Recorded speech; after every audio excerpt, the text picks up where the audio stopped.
Julie. It is Father's Day 2012. We're here with Grandpa Julius and Aunt Norma, and we're here just to find out a little bit about what it was like growing up with a young, strapping Julius, and I'm sure a ravishing Aunt Norma in your yesteryear.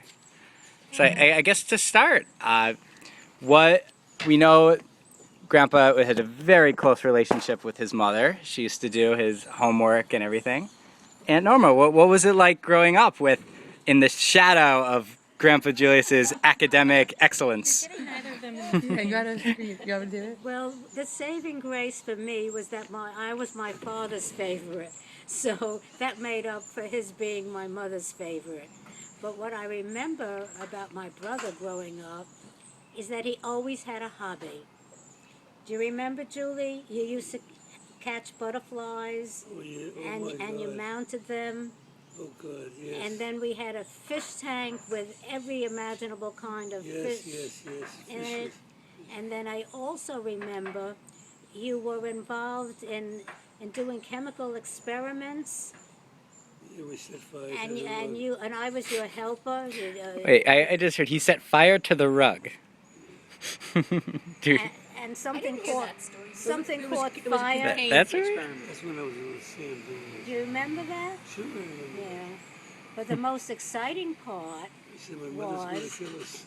when Julie and his friend Sam built a boat, Oh, yeah. which they sailed on the Hudson River. They know the story. And when you didn't come home, Mother was frantic. Where is my son out on the Hudson River in a homemade boat? But you did arrive safe and sound. Yeah, right. The police saved us. What else do I remember? I remember when Julie had a scarlet fever, and in those days they put a sign on your door, and I couldn't go to school. My homework was mailed to me, and you were kept in bed for weeks, I remember. Eat you ready? And when you got out of bed, I remember the first thing Mother said, "Look, Sam, his pajamas are almost up to his knees." He grew a whole head tall while he was recovering from Do you scarlet remember fever. that, Julie? Do you remember being in bed with scarlet fever? Yeah, I remember. You remember it. that? Yeah, I remember. it. And I remember Maybe some of the details. we had a maid at that time, and she wore camphor around her neck to ward off the germs. That was the superstition that she had. And of course, since Julie was the head of the household, he had 2 rooms. I had 1 bedroom, and I shared a bath with my parents. He had 2 rooms and a private bath. It never occurred to me to be jealous. How come? Oh, those. Why did you have 2 bedrooms, Julie? Why did you have 2 bedrooms? Why did you have 2 bedrooms? Because we were rich and we could afford it.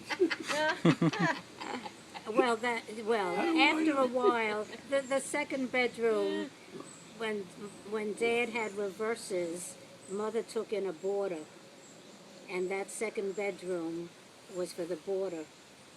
So you had to share the bathroom that we all shared with Mother and Dad, because he had the private bathroom. Remember Mr. Brown? He was in the coffee business. A handkerchief. Yes. Julie, when did you get your love of birds? Because I know about your more recent hobby of having all these bird feeders and loving birds. When did that start? Long time. A long time. Did that start in Otis? No. Way before that, huh? Okay. Well, you've been Maybe in like camp? battling the squirrels for I had years. school birds in the house and cane. The cane and the whatever you call it. Because I I don't can't nail it exactly. I'm trying to think about it. I don't Okay. remember When it birds started. when we lived on Jessup Avenue in the Bronx. I don't remember. Dad must have started. Yeah. Did we have? There were many birds in the garden. That I Well, don't remember. What about the garden itself? No, we didn't bother with the garden. We just No, we rented it, so we didn't use bought it. So- it, we didn't rent it. You know, 1565 Jessup, we rented. So when did Grandpa Julius start gardening? Obtain his love of Oh, that started in Otis. That was in Otis. Yeah, that's. That was a pretty Wait, nice then garden. Julie, didn't you like to garden in Reed Drive when you, even before you got the house in Otis? Didn't you like gardening? I think so. Yeah. I remember your garden always looked beautiful, not just the Otis one. Well, Julie was always creative in whatever he did. He was always creative, and he always had a hobby. He made jellies and jams at one point. Remember that? Oh, we loved your jam. Loved it. Yeah. And then you took up painting. I think watercolors. In the style of Renoir. I was no good at that. Well, you gave that up because you couldn't be another Renoir. and then there's That's photography. all. Oh, photography. Oh, my God. New Year's Eve, we had a group of 12, and we all stood in a line at the end, and Julie was there with his tripod, remember? And in the last moment, he would run into the picture because he would set it so that it wouldn't snap until he was in the picture. And we have a succession. Well, there are not too many left from New Year's Eve. You Well- didn't want No, the people, they're all gone. Elliot and Jerry and Joe Lieberman. to. You gave it to them. They didn't take them. You made pictures. You made copies for all of them. How many copies? Yeah. That's all I had to do. We similarly, when we went to Otis every year for about 20 years in a row, we have a picture of the whole family lined up in each and every one, Right. every year to close the year. Right. We still do. We still do it. Mm-hmm. We still Yeah. do it. I know, it's amazing. If you were there, you would have been in the picture. And that's what he used to do New Year's Eve. He'd line us up, and we were wearing funny hats and Wait, so noisemakers. You guys did New Year's Eve parties every year? Yeah, sometimes they were at Julie and Phyllis's house. Mostly it was at your house. They were at my house a couple of times. And the Erlangers All right, I'll make another one. and the Goldsteins. Cut. Oh, they're all gone. Where are they? Where are they? Where are they? Well, Bernie Erlanger died a couple of months ago, or maybe 6 months ago. Elliot died about 2 years ago. What's that got to do with that? So, yeah, well, you have pictures to remind you of and- them. And thinking of things that we want to be reminded of for forever, Yeah. the impact of Grandpa Julius on us all, I know, has been a profound thing. And I guess I was talking about this with Sari and her family, is like growing up and hearing about, especially his history in the war. I mean, what a daunting example to aspire to, hearing about your experience as a pilot in World War II. That's thorough. You know that? That was what? That's almost from day to day. Mm-hmm. The war. Hmm. Yeah, Well, I remember what it was like when he was overseas and how worried we were. Mm-hmm. And I remember when you came home, our dog that we had from the time we were very young had died while he was overseas. Mm-hmm. And I was worried that, you'd be upset when you didn't hear Skippy barking. But you know what you said to me? Yeah. After what I've seen, I'm not going to worry about a dog. Yeah. And it was hard for me to understand I because come we home grew and up with that The first thing dog. they're telling me is the dog. Do you remember your dog, Julie? Skippy? Oh, of course he remembers Well- Skippy. What And- is that story? The other story I heard recently from the war that I think is particularly interesting is about how Grandpa proposed to Grandma Phyllis while he was away. I think is a fascinating, inspiring story. Right. Well, I don't know let me that sit next to story. you and I'll tell the story. Yeah, please. Norma, you move a little bit this way so we can tell the story of our proposal. Oh, yeah. My proposal I got. And really, basically, You we know just my we proposal? just knew we were going to get You married. don't remember how you proposed to your Do wife? you remember? I wasn't there. Well, it was. Well, we Oh, met. you weren't there? Yeah. No, she wasn't there. But I do remember the story. Yeah. Do you remember? I don't It was remember in this. February, right? And you bought a card, I guess. I wasn't there. Oh, yeah, You bought what kind of Valentine's Day? Was it a Valentine? And then I guess you thought it wasn't enough, the card, so what else did you put in with the card? Do you remember?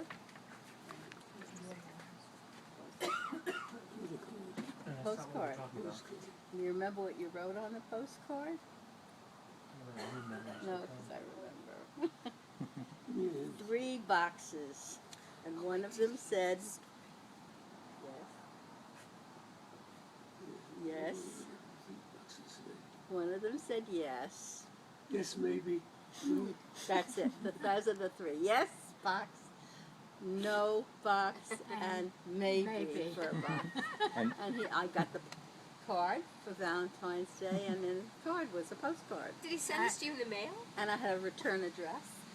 You know, it was on So it. which one did you sign? I didn't sign anything. I kept it. I remember he came that What did day. you do? and Did you call him, or what did you do? I must have said, sure, yes. I heard that story That years was No, ago. but how did you answer him? Did you call him up? I think really at that like that point in we a just school. knew it was going to Definitely do happen. But he wasn't really sure. I thanked you for the card. And you paid the postage. You know why it wasn't ready? Because his mother, my mother, said to me, why don't you and Jerry go out on a date with Julie and his girlfriend? Because my mother wanted to know what you were like. That was before the time of the proposal. This, Yeah. Well, of course they said okay. They approved, and that Yeah, was so very important. we double dated. Yeah. Right, and we went out. And I but gave my approval. Otherwise, you wouldn't be here. That's right. well, that Oh, and no. How many parents do you have? Nobody would be You here and your friends. except for me. Well, I'll tell you why he got married. My personal take. Every one of his friends, he had a very close bunch of friends. That's true. 5 friends, 6 friends. And they were very tight, and finally the very last one to get married was his friend Eddie, right? And Eddie told you he's getting married to Vivian. You were very... Oh, yeah, Eddie, yeah. Oh, Well, how did he tell you? In Long Beach? Where? Do you remember it? Long Beach, yeah. What, do you remember what happened? Tell Harry. They were on the beach, and what did he tell you? Yeah, we're engaged. Yeah, and what did you tell him? I left you alone for A few minutes. a few minutes and Tell me. he comes over and he's engaged. Was I mad? That's the story. He was mad. So you had to get married. So he was desperate. He had no friends left. though it also took a step on your part, Grandma. We've heard to get married because you were about to go to Berkeley, correct, Yes, for a master's exactly. program, and going. Grandpa had offered to wait for you. Yes. But you had It's received very different tough. advice. Well, actually, yes. It was a His mother 2-year said, Do you program. think he's going to wait for you? That's what who said that? My mother. I think you would have waited for Yes. her. She was a special kind of Told me woman. it I was think. the deal was, I might have find somewhere else. yeah, I was going to go to Berkeley. I had a friend. I was going with Ethel. I was going with Ethel Berkowitz. You remember Ethel Berkowitz? We were going together to Berkeley, and we were excited. Berkeley was the place to be. And he said he'd wait. He did. I assume he meant it. Oh, your mother told you not to go? I'm jumping on the bedroom bed. I remember it as if. Anyway, I'm jumping up and down. I'm saying he said he'd wait, and I'm going to go to Berkeley. I had everything that I wanted. The man was going to wait. I'm going to Berkeley. What does your mother say? And my mother said, "You're crazy. That young man, they're going to snap him up the minute you're gone." So I thought So you never went to Berkeley. I never he's got gonna to wait for Berkeley. you? You kept saying, I'll wait. He was being very kind, but that didn't happen. So- Yes, yeah, and then we got married.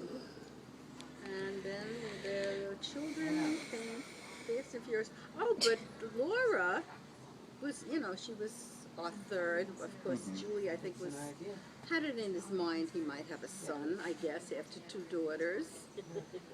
And I remember, you remember what happened in the hospital? You came to see me, and you said I was just in the nursery, and I a very cute little girl. And what did you say was the matter with you? No. Remember you said to me, I have a tooth. Oh, this is happening right after he sees the baby. He goes to the nursery, sees the baby, comes in, says, yeah, so what did you say? Yeah, so where were you going?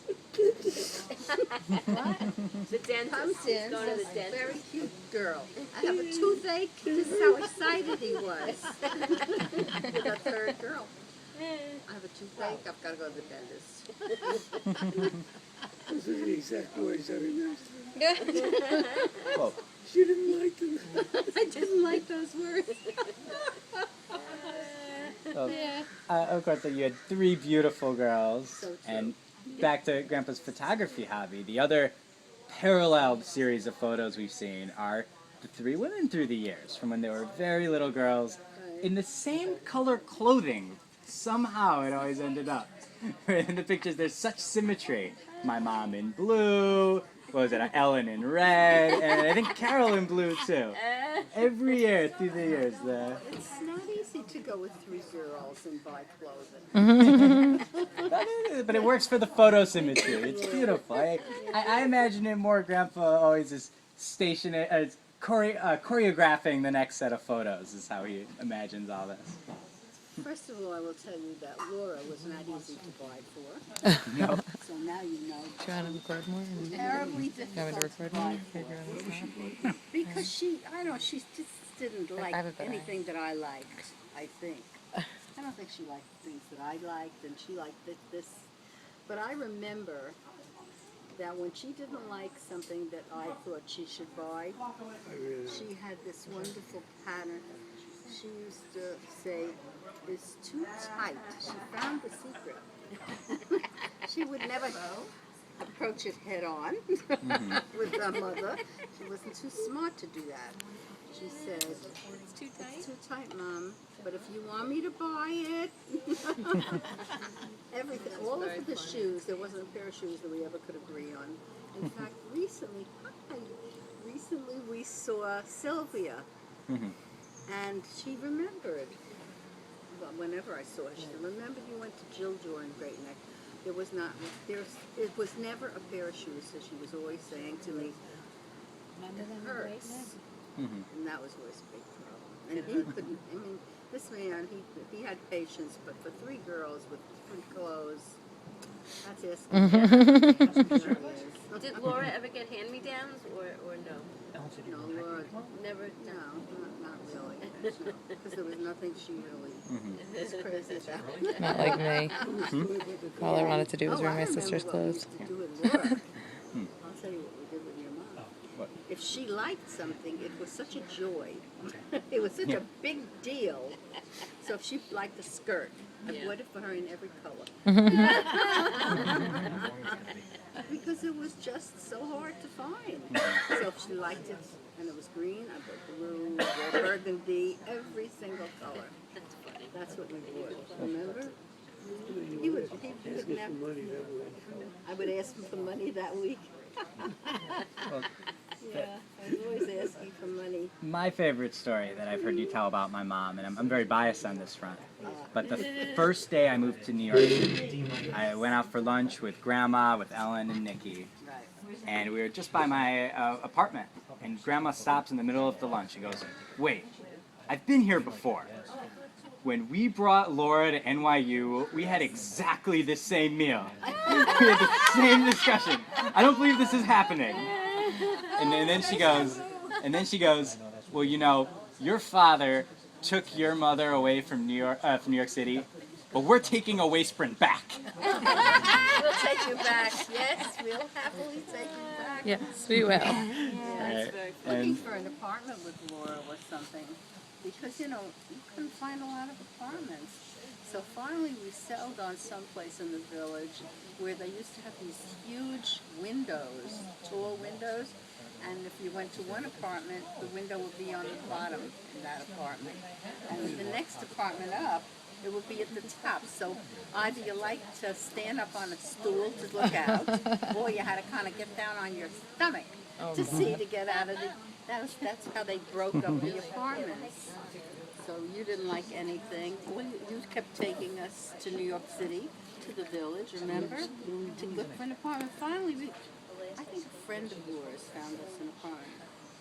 The worst thing she ever did to us. Yeah. The worst. What's that? Was when we were going away to Bar Harbor. A man, yeah. Yeah, Bar Harbor. And we said to her, and she wanted to see her friends that night. And we said, whatever you do, don't eat anything, because we were worried we were taking Laura. I think Carol came, and we came, of course. And we said, don't order anything crazy. And they were going out for a party. So, of course, Laura said, sure. And the next day, she's not feeling so hot as we're driving. So I said, when we get to Bar Harbor, we'll order.